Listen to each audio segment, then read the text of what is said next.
Golkar pun juga ada orang NU, di P3 juga ada orang NU, di PDI juga ada orang NU. NU di mana-mana. Nah, di mana-mana. Nah, siogianya, Iya, ya siogianya harapannya kami adalah saat pimpinan NU memberikan ultimatum, ayo warga NU kembali ke NU, urusi NU yang ada di PDI, yang ada di Golkar, yang ada di mana-mana itu kembali ngurusin untuk kepentingan Nahdlatul Ulama.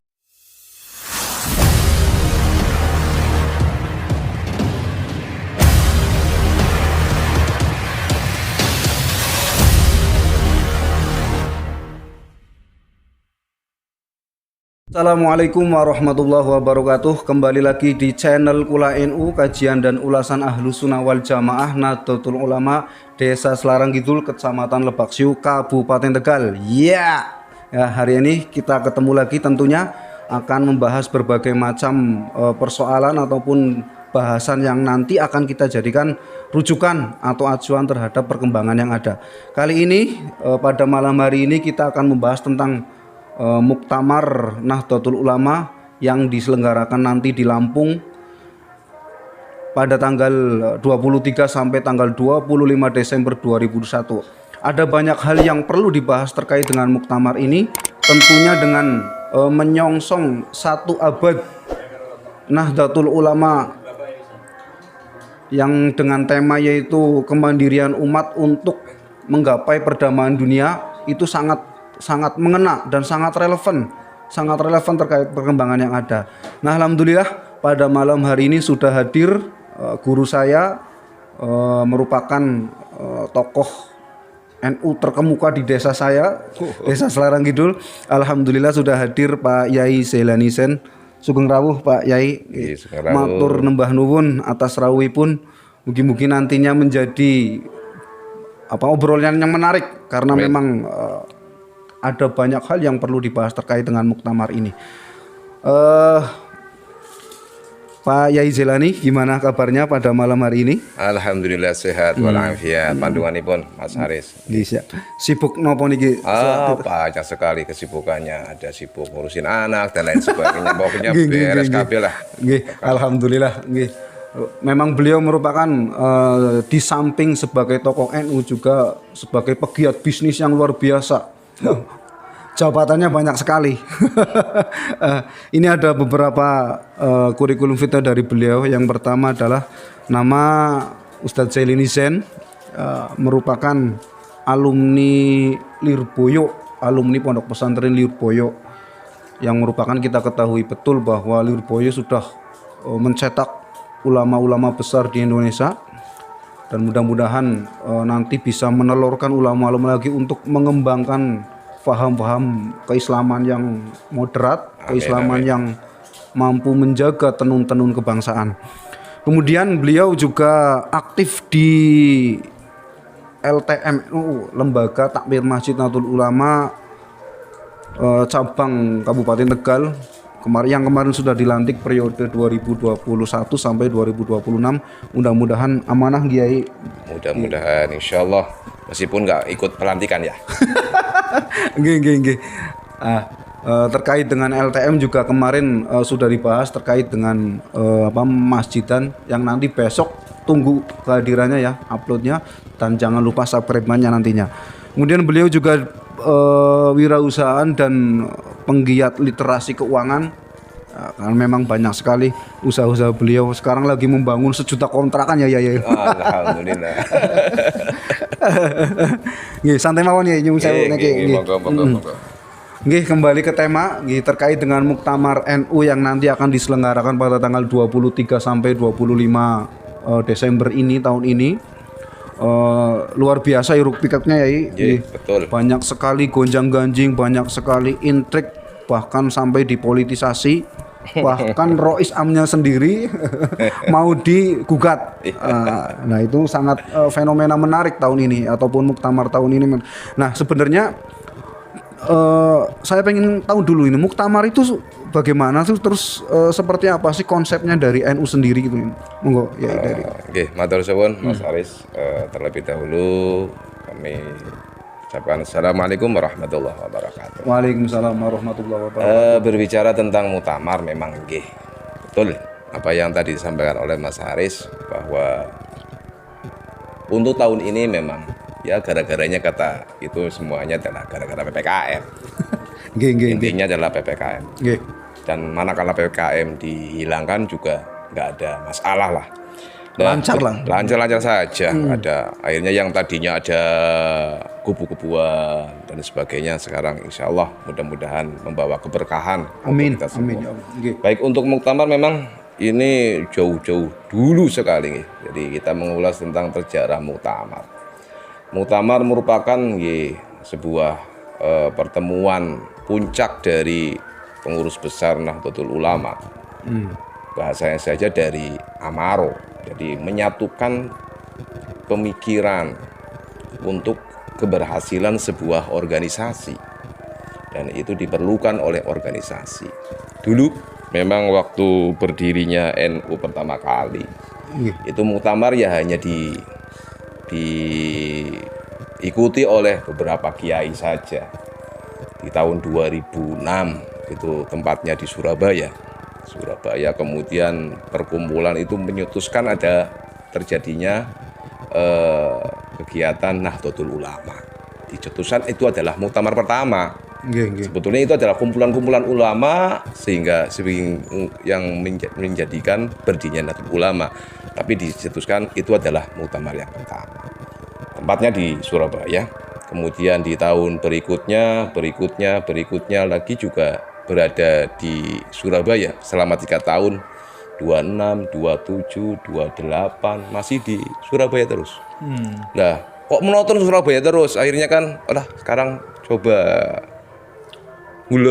sedikit ngulon menuju ke Semarang, menuju ke Jakarta dan sebagainya. Dan waktu dulu itu memang muktamar tiap tahun. Iya, tiap tahun tiap tahun sampai di tahun mau ke 40-an lah sebelum kemerdekaan. Itu tetap setiap tahun. Dan beliau Hadratus Syekh tetap menjabat Ra'isul A'lam. Jadi Rais Akbar, beliau cuma yang pergantiannya itu adalah di Tanfidiyah. Di Tanfidiyah ada perubahan selama 3 tahun, kemudian diganti oleh yang lainnya. Baru pas waktu ada Jepang di tahun 41 itu karena politiknya rada ruwet, kemudian juga ada perang Pasifik. Akhirnya biasanya tiap tahun 41, 42, 43 nggak ada. Dia diadakan yang namanya muktamar karena situasi yang tidak kondusif. Ya seperti kemarin lah. Harusnya muktamar kan tahun 2020. Tapi karena situasinya nggak mendukung, akhirnya kan juga bisa jadi kondisional. Lah setelah itu akhirnya masuk tiap tahun berhubung mulai ada pergeseran 3 tahun sekali. Setelah 46 kalau nggak salah, 46 bergeser 3 tahun sampai di tahun 70-an. Nah, di tahun 70-an berganti karena istilahnya muktamar itu mengikuti perkembangan negara dan negara pun pemilunya adalah 5 tahun ngikuti lagi 5 tahun. Jadi 70-an, 76 kemudian keanukan sebagainya sampai dalam hal berbagai muktamar itu ramainya sekali. Jadi saya pernah mengalami 1 kali muktamar memang begitu meriahnya, Masya Allah, tentang muktamar. Ya, itulah sebagian gambaran muktamar. Jadi dari waktu, masa ke masa. Matur nuwun sangat ini penjelasannya sangat gamblang. Lah, untuk muktamar sendiri ini kan kalau dilihat dari maknanya ya tadi adalah bagaimana mengevaluasi kerja kepengurusan dan sebagainya, ataupun yang terakhir adalah pemilihan tampuk kekuasaan. Sebenarnya dari ADART atau konunnya NU sendiri itu mencetuskan bahwa itu harus muktamar, atau ada hal-hal yang lain yang memang keputusannya itu tidak harus melalui muktamar, misalnya kepengurusan penggantian kepemimpinan misalnya itu? Ada namanya kombes itu nantinya. Jadi yang jelas untuk mengevaluasi kinerja dari kepengurusan tentunya ada di muktamar. Itu adalah tempat paling tertinggi. Kalau hal-hal yang lain di luar sama sekali itu namanya kan sudah kayak perkumpulan yang lain. Kayak raker saja atau seperti bagaimana? itu kan ya seperti itu. Jadi memang muktamar itu adalah terkait bukan hanya, jadi sini bukan jangan ditekankan kepada tumpuk kekuasaan, bukan. Di NU itu nggak ada kekuasaan. NU itu adalah hikmah. Jadi nggak ada kekuasaan seperti presiden dan lain sebagainya, nggak ada. Yang jelas siapapun nanti yang menduduki kepengurusan itu adalah bukan kekuasaan, tetapi mereka sama-sama hikmah untuk ke NU Nahdlatul Ulama. Gitu loh. Ya pemirsa, ini perlu ditegaskan kembali ya bahwa dalam NU itu tidak ada namanya kekuasaan yang mana semenang-menang dalam hal melakukan kebijakannya, enggak. Sama ya, dari tingkat pusat sampai ranting kita prinsipnya adalah berkhidmah ataupun memberikan derma kita kepada NU. Untuk selanjutnya yaitu terkait dengan muktamar ini juga ya, bahwa atau menyongsong 1 abad NU yang kalau dihitung itu kurang 5 tahun lagi Pak Yai. Yun saya uniki. Tahun 2026 31 Januari 1926 NU lahir, dan ini sudah 1 abad atau menyongsong 1 abad ini. Sebenarnya capaian apa sih yang paling ataupun yang harus kita lakukan terkait dengan umat sendiri? Oh, oke. Terus memang 1 abad itu penting untuk sebuah organisasi. Makanya dalam muktamar ini ada sebuah tema yang sangat menarik, dan tema ini sebetulnya sudah mulai didengungkan pada muktamar-muktamar sebelumnya. Di muktamar Jombang sudah dihembuskan. Nah, ini adalah lebih ditekankan lagi, harus berhasil, katakan seperti itu, harus bisa berhasil. Intinya kemandirian. Kemandirian ini sifatnya universal. Jadi dalam hal sisi bidang apa saja harus mandiri. Ya. Sebagaimana kita ya di dalam berkeluarga lah. Organisasi seperti hanya keluarga. Keluarga kalau hanya mengandalkan kepada orang mertua saja, ya kan ya, sokongan dari mertuanya, sokongan dari keluarga yang lain, ya repot toh. Nah, ini adalah organisasi ibaratnya seperti keluarganya sendiri. Maka jika pengen hebat, jika pengen sukses, harus bisa mandiri. Mandiri dalam hal apapun, karena kita itu capaian NU bukan hanya dalam hal keagamaan saja, nggak ngurusin sholat, nggak ngurusin kunut, nggak ngurusin itu, tapi lebih luas lagi. Pendidikan ada, kesehatan ada, kemudian hal-hal yang lainnya pun juga ada, ya, yang lainnya semuanya perlu dicapai oleh NU. Dan NU tentunya bukan hanya ngurusin anggotanya saja, tapi bisa berderma, berbakti untuk dunia. Makanya ini kan pengennya ke dunia.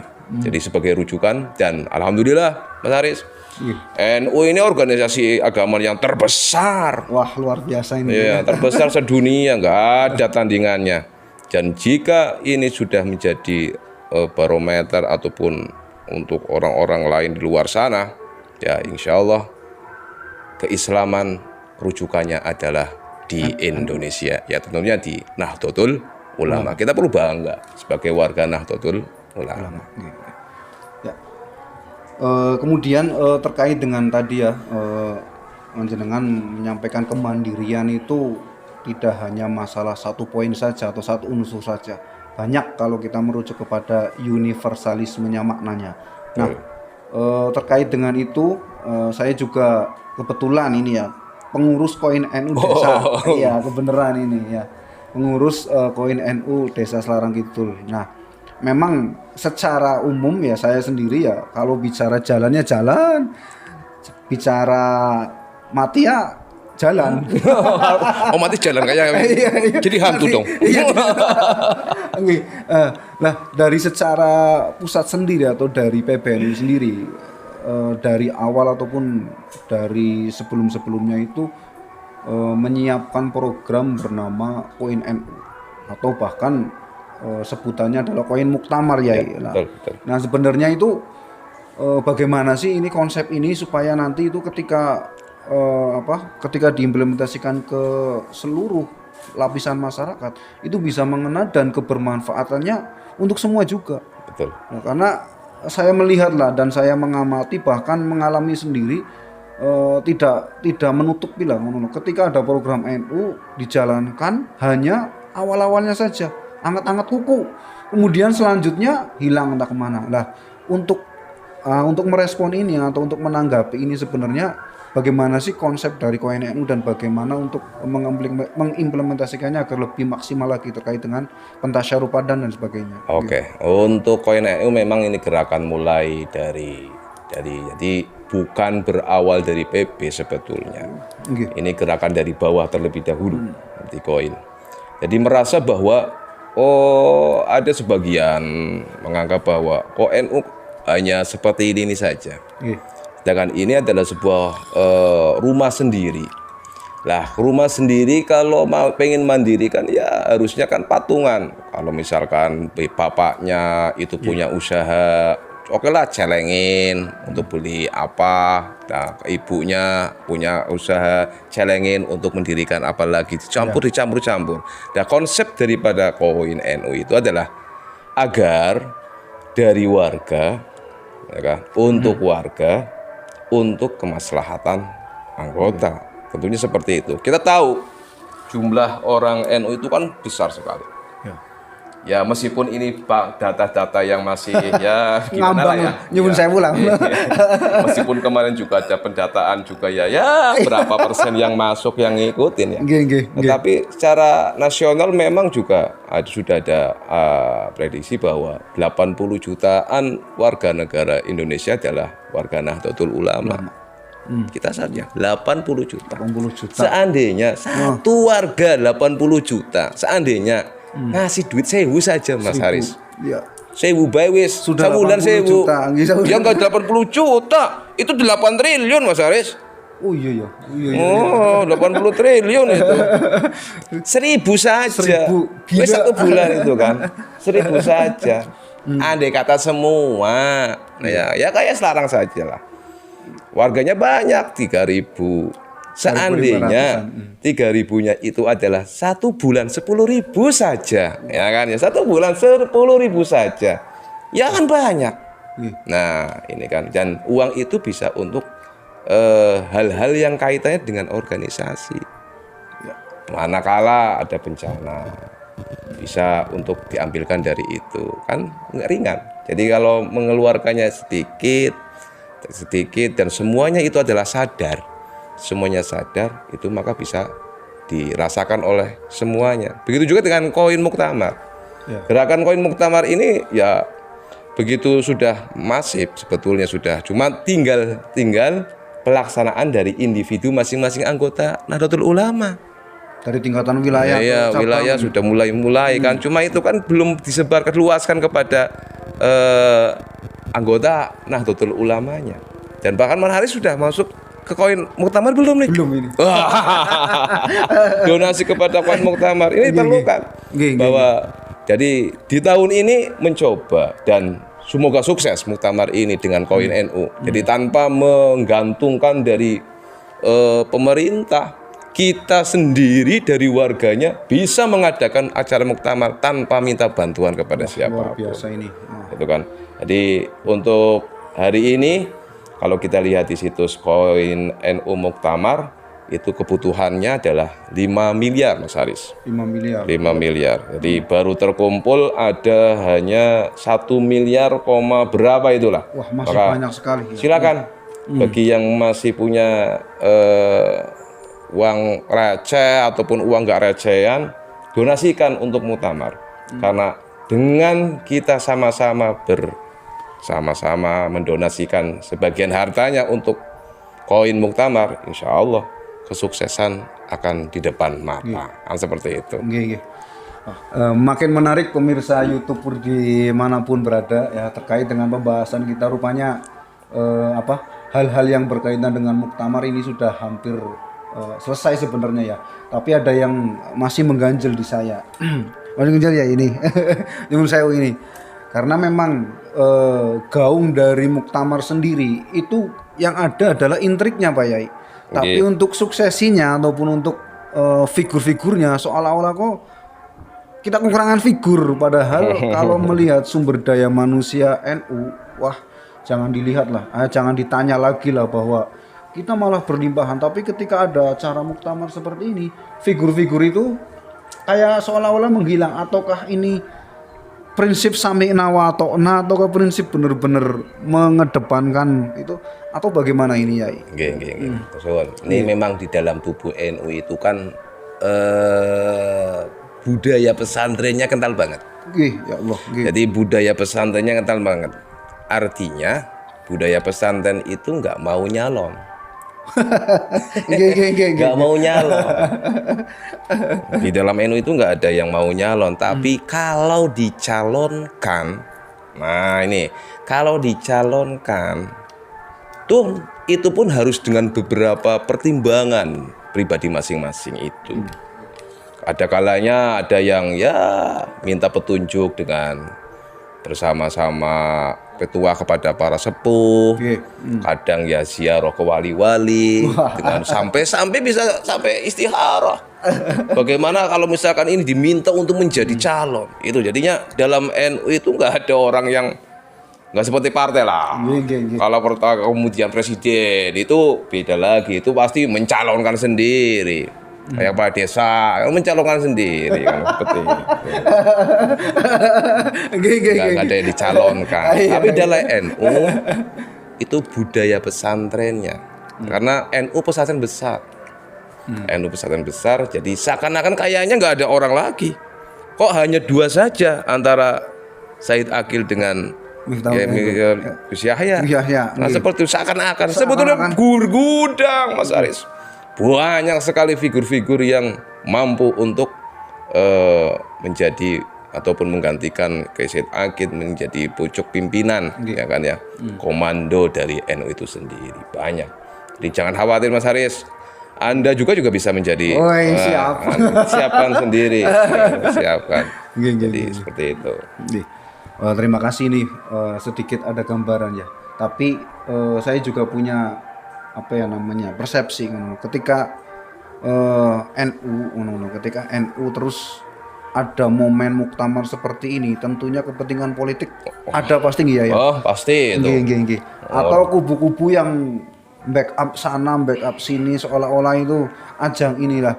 Secara etis sendiri atau secara adat kepesantrenan itu ada larangan nggak, atau silakan itu merupakan proses dinamikanya, itu seperti gimana itu?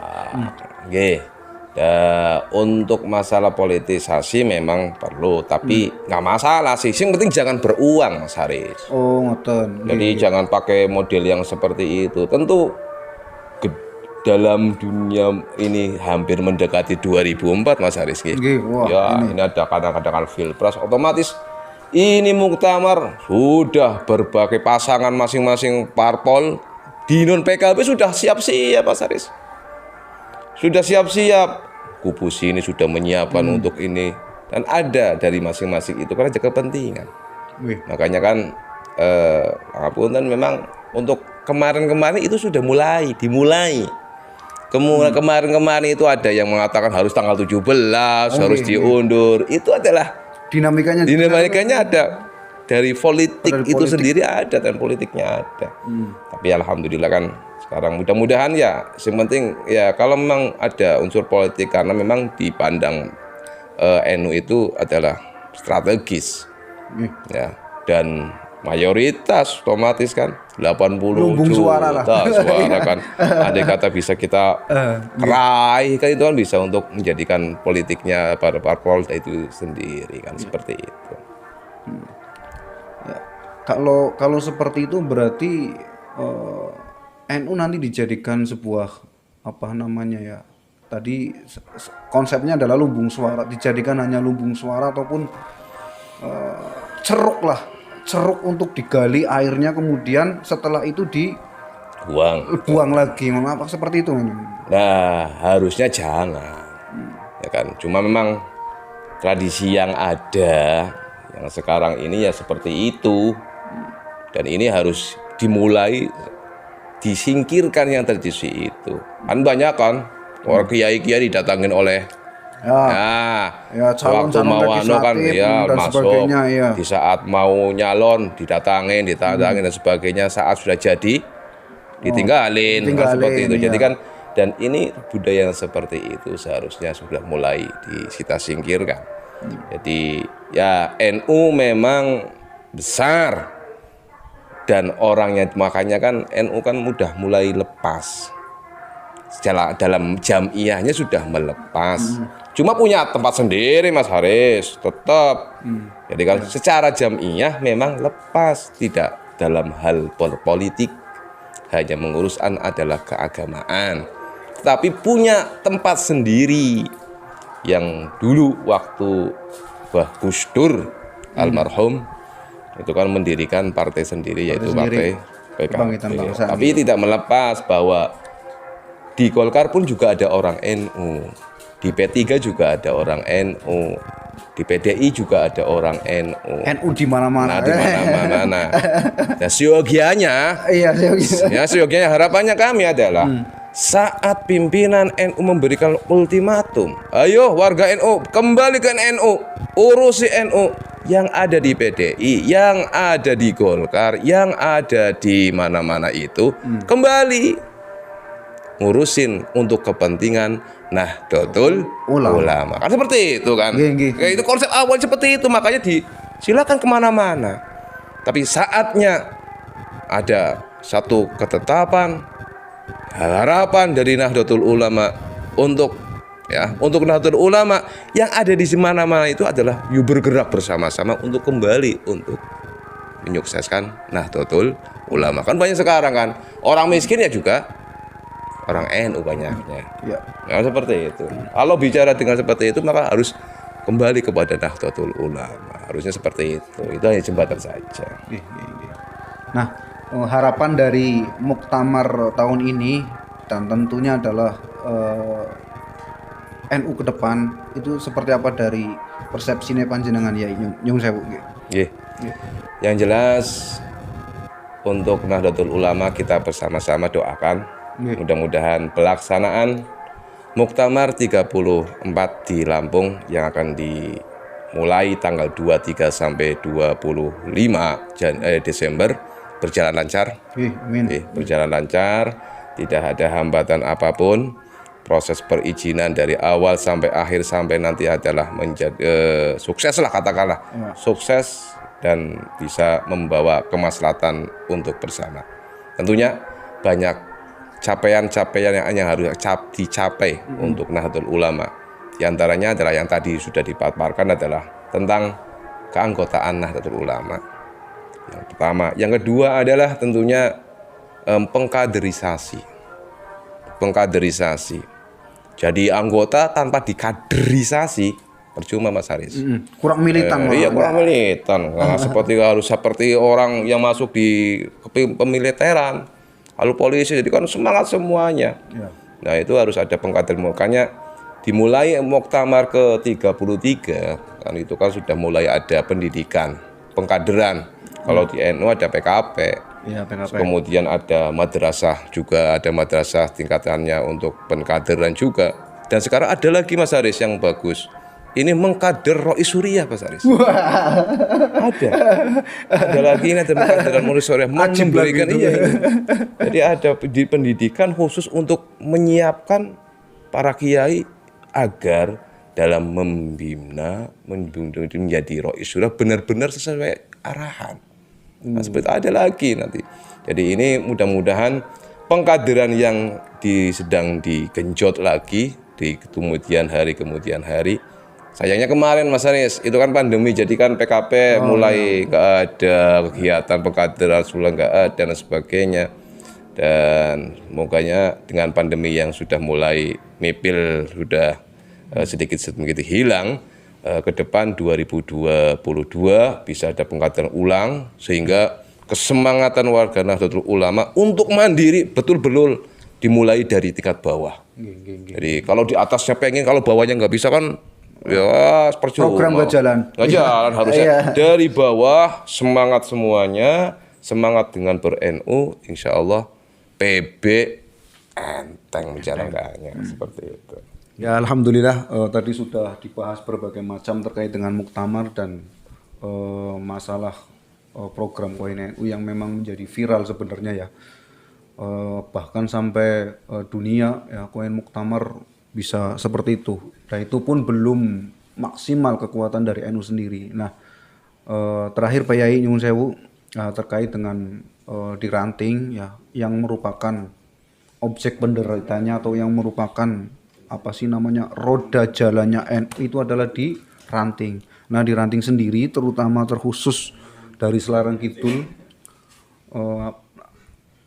pesan ataupun bagaimana strategi untuk lebih berkembang lebih mandiri lagi dan tentunya lebih hidup lagi karena biasa kalau namanya organisasi memang ada jalan ada enggak. Nah, supaya lebih aktif, lebih hidup lagi terutama terkait dengan pengembangan sumber daya manusianya bagaimana itu Kiai? Oke, matur suwun. Memang dalam organisasi kadang ada tumbuh, kadang turun, kadang semangat, kadang males dan lain sebagainya. Itu memang dinamika. Ya. Itu sudah memang kodratnya orang itu kadang bosan Mas Haris. Bosan, nggih. Jadi kadang bosan. Makanya diperlukan untuk membuat sebuah organisasi anggotanya nggak bosan gimana? Ini tantangannya pengurus Mas Haris. Tantangan pengurus. Kita lihat kenapa sih mereka pada bosan untuk berjamiah?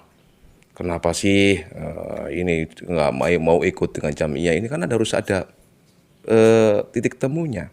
Makanya pengurus harus punya trik tersendiri. Trik tersendiri supaya anggota ini bisa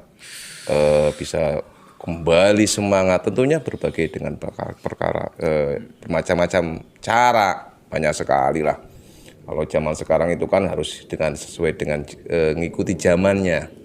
Ngikutin zamannya sedang cari-cari seperti ini, kita coba dengan berbagai macam cara apa, kan otomatis. Dan di Selarang pun sama Mas Haris.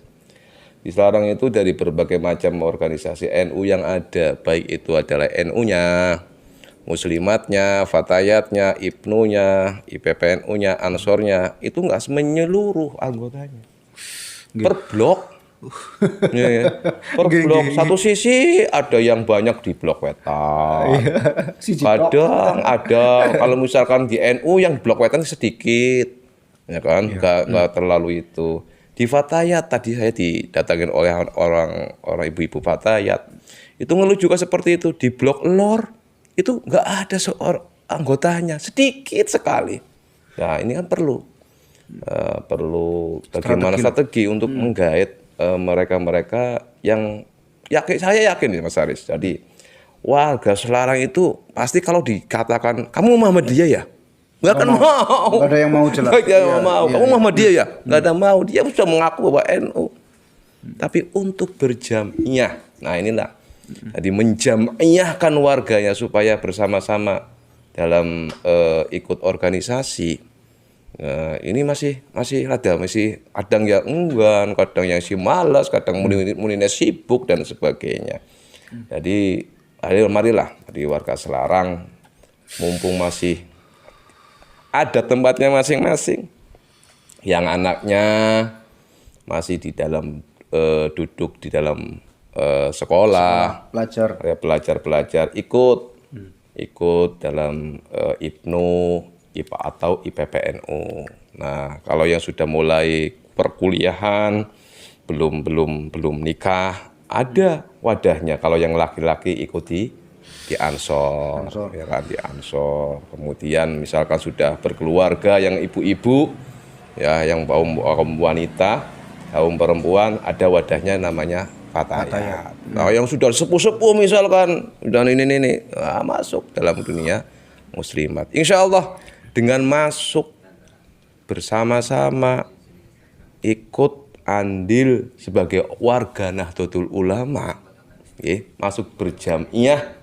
Dengan berjamiah itu kan banyak untungnya. Berkumpul dengan orang-orang yang baik, berkumpul melakukan kegiatan-kegiatan yang baik. Mudah-mudahan nantinya di akhirat akan ditemukan. Amin, amin. Ditemukan. Jadi tujuan seperti itu aja. Jangan memandang yang lain-lainnya. Jadi dengan sering berkumpul dengan orang-orang soleh, melakukan kegiatan dalam kegiatan NU pasti nggak ada kegiatan yang mudarat lah.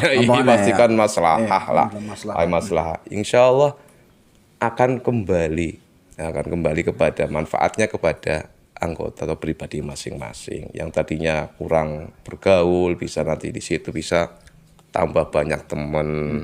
Dengan tambah banyak teman otomatis kan banyak relasi. Kalau misalkan Mas Haris dagang online, nggak usah lah kesana-sana. Orang larang juga masih ada kok kan seperti itu.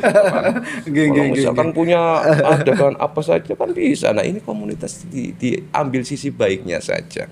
Diambil sisi baiknya, dimana tidak lain adalah dengan berjamiah Nahdlatul Ulama atau NU, mudah-mudahan dijaga selamatannya dunia wa akhirat.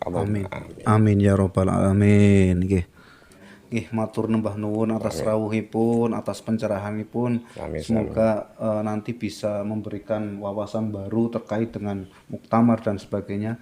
Insya Allah nanti 2 bulan lagi ya bisa hadir. Pemirsa yang dirahmati Allah, terutama pengguna YouTube dimanapun berada, demikian obrolan kami di podcast Kula NU, kajian dan ulasan Ahlussunnah wal Jamaah Nahdlatul Ulama Desa Selarang Kidul. Jangan lupa subscribe terus channel kami dan like, share jangan lupa, dan kembangkan terus media online NU, medianya warga NU untuk apa? Untuk lebih moderat lagi dalam mengembangkan nilai-nilai yang ada pada ke-NU-an sendiri, dan tentunya untuk mengharmoniskan kebangsaan dan kemanusiaan. Dari saya cukup sekian, kurang lebihnya mohon maaf. Assalamualaikum warahmatullahi wabarakatuh.